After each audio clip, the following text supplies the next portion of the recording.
Hello everyone and welcome to Fableheim and the continuation of my MISTOVER class deep dive series. Today, we're discussing the Paladin. And if you don't want to see every single one of her abilities and potential theory crafting behind them, then here is your TLDR. The Paladin is here to take all of the hits, provoking hits onto herself, taking hits for a targeted ally, and even reflecting hits with Holy Counter. They are also the best at taking hits. They can heal themselves and increase their healing received. They can raise their defense and give themselves a shield equal to 20%, 30% even, of their HP. They truly are the most efficient punching bag. And with the TLDR out of the way, here we go. The Paladin's ability that everyone has is Holy Smite. This can be used from the front or middle columns. Used on enemy front or middle columns, it is a single target attack that inflicts damage equal to 100% of your attack on one enemy. Pretty basic stuff. Nothing much to say here. The Paladin has access to one offense-focused ability, and that is Holy Smite Cross. This can be used from the middle or back columns on the front or middle columns of the enemies. This inflicts damage equal to 200% of your attack on one enemy. You move forward one tile. Whenever using this ability, if you want to use this aggressively, if you want to make your composition very aggressive with the Paladin, I would probably recommend having the Paladin deployed in the final column, way in the back, and this way you can open up with the Holy Smite Cross, and this also gives you a formation plus 3 more crits. So it's up to you really, but that's how I prefer to use it. This can also be very useful if you're fighting enemies that move people backwards, because if your Paladin is on the front line and gets knocked into the middle line, you can use this to move forward one tile and be back where all of the action is. Now, one of the Paladin's defensive abilities that I unfortunately don't have access to on this character is to give yourself HP recovery equal to 200% of your attack, give yourself a 50% HP recovery booster, which means you receive 50% increased healing from all sources. This can be used in the front and middle row, and obviously can only affect you in the front or middle row. This can be very useful if you are running without a sister, which I know could be terrifying, and you're using the Paladin mainly as a taunt target, so that the rest of your group can go crazy without having to worry about taking too much damage. I was using this on my other Paladin in hard mode, and it's a pretty good ability, turns out. The next ability they have access to is called Divine Armor. Give yourself a shield with HP equal to 30% of your maximum health. This can be used in the front and middle column, and of course only affect yourself in the front or middle column. This is very much on the same train of thought with Divine Hands. It's great if you're sitting there taking all the hits. The next ability that this character actually does not have either is Provoke, which is possibly the Paladin's most important ability. It gives yourself a debuff that increases the chance of being attacked by 70%, and give yourself a 25% defense increase. This can be used in the front or middle line, and can obviously only affect you if you're in the front or middle line. This does last 3 turns, so it just personifies the Paladin's purpose in life. Make sure you're taking the hits, and not your friends. It's a great ability. A shame I don't have it unlocked on this one. I actually think I do have a Paladin with it, but meh. The next ability that the Paladin has that I don't have access to is the Shield Shock. Inflict damage equal to 80% of your attack on one enemy, with an 80% chance of causing stun. This can be used in the front or middle column on enemies in the front column. Now, I mentioned before that Holy Smite Cross is the only dedicated offense ability that the Paladin has, and that's still true because in MISTOVER, you'll notice that all stun abilities do unremarkable damage, so consider them more for utility than anything else. With the Paladin, it really depends on how you're using the Paladin. If you're trying to use a more aggressive style Paladin utilizing Holy Smite Cross, this might be a good ability because you're not going to be doing a whole lot of crazy defensive things.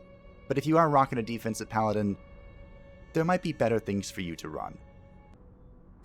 The next ability that I do actually have unlocked is Holy Guard. When a party member other than yourself is targeted, you take the damage. Give yourself a 25% damage reflection buff, and give yourself protection. This can be used in the front or middle column, and can affect any ally square. This is probably one of the more important Paladin buffs, because you can use this to take damage for someone else, obviously, but I consider the damage reflection even more important. There are some crazy ideas you can pull off. By perhaps running 2 Paladins and them both using Holy Guard on each other, and then using the Sister's ability to increase the damage they take, or, increase their chance of being targeted, and then use your own increased chance of being targeted with Provoke, it could be absolutely nuts. I haven't tested it yet, but it's one of those things that's on my list of things to do. Other than that, just very useful if you're running a defensive Paladin, and you need to make sure someone on your team doesn't get hit. The next ability that they have access to that I don't is called Shield Bash. Inflict damage equal to 150% of your attack on one enemy, 80% chance of pushing them back 1 tile. This can be used in the front or middle row against enemies in the front or middle row. Again, I go back to, I know I said they only had one dedicated aggressive ability, but you probably don't want to be using this for the damage. If you're using this ability, you're using it to mess up the enemy in some capacity.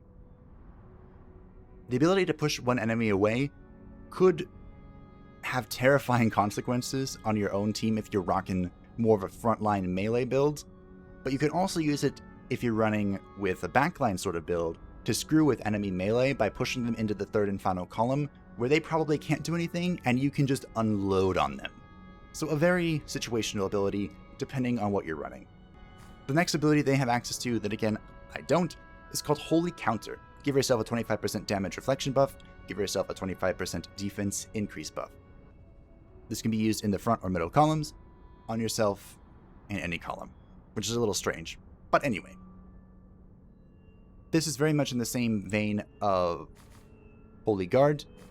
I'm actually now curious if the damage reflection buff stacks. It should, which means if you're doing the whole funny double Paladin, Holy Guard, Provoke situation, you could, in theory, have at least 1, maybe 2 turns, if you timed it weird, of 50% damage reflection, which is absolutely insane. And of course, don't forget, if you are using Provoke, you also get 25% defense increase buff, and with this you will also get 25% defense increase buff. So 50% damage reflection and 50% defense increase potentially is absolutely insane. I don't need to tell you how amazing that is. So again, it will depend entirely on how you want to use the Paladin.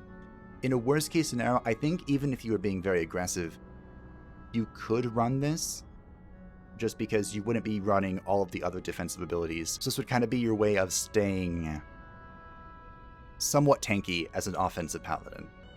The next ability, and the final ability that they have access to, is called Holy Bind. Inflict damage equal to 80% of your attack on one enemy, with an 80% chance of causing stun. Give one enemy a 25% evasion decrease debuff with an 80% chance. This is a lot like a stun with an addition. But before I get into it though, it can be used from the middle or back column on enemies in the middle or back column. As I was saying, this is kind of like a stun with icing on top. It will really come down to who you want to be the one stunning, but if you're trying to run an aggressive Paladin build that's trying to get the most out of Holy Smite Cross, you might consider running this, because again, the Paladin isn't big on damage, but those random burst moments that they do possess, this could play into it. And again, all of their basic abilities cost 15 mana. I believe that is reduced as you increase the ability skill. But anyway, let's move on to Cooperative Abilities. The first Cooperative ability that they have is Defensive Posture. Give all party members a 25% defense increase buff, requires a Ronin in front of you. This can be used from any column and affects all allies for 36 mana. Now, I haven't got to test this because the Ronin is not in the demo version of the game, but this is good. I think that this will, again, be a sort of situational ability. This could be amazing when you're fighting enemies that do various AoE abilities, or it could be very strong against certain bosses. It really just depends on what your most efficient use of your one cooperative ability that you get that turn is. And this could be one of them. The next cooperative ability is called Believe Aegis. Summons a level 1 spirit shield at the designated location, requires an Onmyoji behind you. This can be used in any column, and can affect any friendly column. I'm not actually sure what this means, if I'm being perfectly honest. My thought is that it's kind of like a decoy that will take damage for you, and if that's true, that's not bad. Again, it will just come down to how you want to use your one cooperative ability. personally, I don't think this would be very high on the list. The final cooperative ability that I don't have access to is called Crash Fight. Inflict damage equal to 112% of your attack on all enemies, and randomly move one tile in any direction with an 80% chance. Requires a werewolf next to you. This can be used from any column and will affect all enemy squares. Have mixed feelings on this one. I don't know. This could be good to try and finish off weak enemies if the Paladin's turn comes up, because the Paladin tends to be one of the slower classes. Well, I say that, but mine has speed of 103, so maybe not. But that's really the only use I can see out of this. If the Paladin's turn comes up and everything is kind of low, you can go ahead and pop this. The ability to randomly move can throw off a lot of things, so that's usually a pretty hefty detriment. But again, I haven't been able to test it because the werewolf is not in the demo version of this game. The last ability to go over is the Paladin's Expedition ability. Crush Obstacles. This only takes 8 food. Really? It feels like it takes more. And removes destructible objects in any square next to you. So it can even be used in a diagonal square. This is probably one of the more useful expedition abilities, and I know it's the one that I've used the most. So, good on the Paladin. When it comes to Paladin Jinxes, I don't believe there's any Paladin-specific Jinxes, but a few things to keep in mind is anything that decreases your defense, such as Pride, which decreases defense by 10% when in the back, is an important thing to keep in mind. Now, it's not one to immediately get rid of, but it means that you might want to use this particular Paladin more up front and not in the backline. And of course, anything else that takes effect when you are next to somebody or someone is behind you, which will be a very common case for the Paladin, make sure you keep that in mind whenever you're building your formation. And welcome to the combat portion of this video. As always, before we get too much further into it, let's take a look at my group composition. This recording is from my comprehensive introduction video, and I was running with a very vanilla, safe build. If you wanted to check all of the squares and bring one of the safest groups possible, then you might be looking at it. You got everything here. But the important thing to note is that my Paladin is positioned in the third and back column. The reason for this is because with 3 people in the final column, you get +3 crits for every single one of them, so we're sitting at +9 at the moment. And this will allow my Paladin to use her more offensive abilities, such as Holy Smite Cross. And I think she has the stun, but I don't believe I ever use it. I'm pretty sure during this testing, I just kind of lanced forward at everything. When it was the Paladin's turn, she just Holy Smite Crossed her way to the front line. Which I think is a very valid way to play the Paladin. Unless you're fighting monsters that are rather difficult, or perhaps a boss who you need his attacks to be centralized on the Paladin, there isn't a whole lot of reason for her to be using her defensive kit.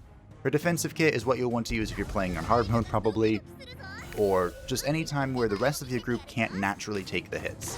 Especially if you're running a sister, the rest of your group should be able to take the hits. But I did find that when I was playing on hard mode, at least at the very beginning of the game, the Paladin needed to take every single possible hit, and I was dropping everything that I had on her. The Paladin's own heals, the Paladin's own defenses, the sister's suspicious love. I was pulling out all the stops to make sure that the Paladin wouldn't die. So I imagine if you're playing on hard difficulty, anytime you're encountering like 4 or 5 monsters, the Paladin is going to need to be there. That's actually one of the reasons I'm considering doing my playthrough on normal mode, because when it comes to games like this, one of the most fun aspects is finding weird and wonky combinations. Based on the little bit of testing I got to do in the demo, I think if you're playing on hard mode, you're going to want to run more of the efficient combinations and have more of the Holy Trinity going than if you're playing on normal, where I think you can kind of just do whatever is fun. Obviously, somewhat effective, but still fun.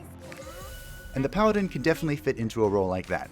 Again, I was just using her as a Holy Smite Cross bot, and she could stun if necessary. You could move things behind or back one tile if that's also necessary. The Paladin has the tool to fit into a more casual composition. If you are trying to make a group composition that is as efficient as possible, one of the ways you do that is by making sure you know who the damage is going to fall on.